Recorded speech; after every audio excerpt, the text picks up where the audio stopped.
Assalamu alaikum and very warm welcome to all of you. Today you will learn that why integration of sinusoidal signals such as sine and cosine over one period is 0 or over integer multiple of period is 0. This signal is part of this lecture is part of Signals and System Foundation course with Python. So let's see first graphically and then we discuss. So shown here is the complete one cycle of the sinusoidal signal, especially this is sine wave. So similar is cosine wave with a 90-degree phase shift, and you understand sine and cosine, they are periodic with a period of 2 pi. So that means if we look at this equation will result into 2 pi when f is equal to capital uh, T. Sorry, when f and t are a product results into 1. And you understand the f and the period, they are reciprocal to each other. So let me write it mathematically.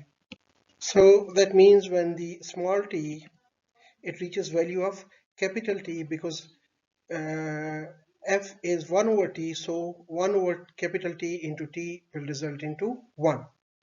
That's from signals point of view, but in general you understand that sinusoidal signals are periodic with 2 pi. Okay, so we can also consider the negative minus pi to pi, that's also one period, and so on. So now let's see why these are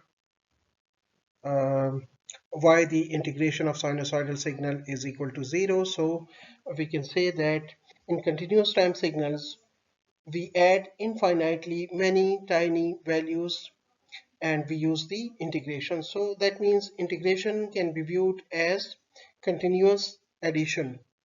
So let's take that perspective.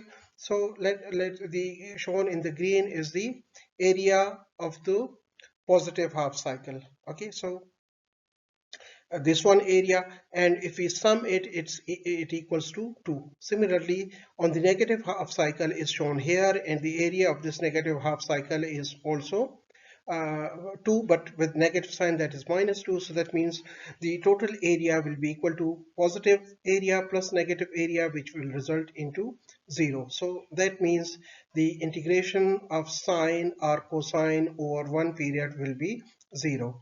So similarly, if we have multiple periods, okay, so if this is 0 over one period, it is also 0 over multiple periods, which is used in the while finding the Fourier series coefficients. That is the next one of the important topics in the signals and system, also in DSP. So hopefully this gives you idea why integration over one period for sine or cosine is 0, and also for multiple periods, because so that's all from my side. See you in the next lecture.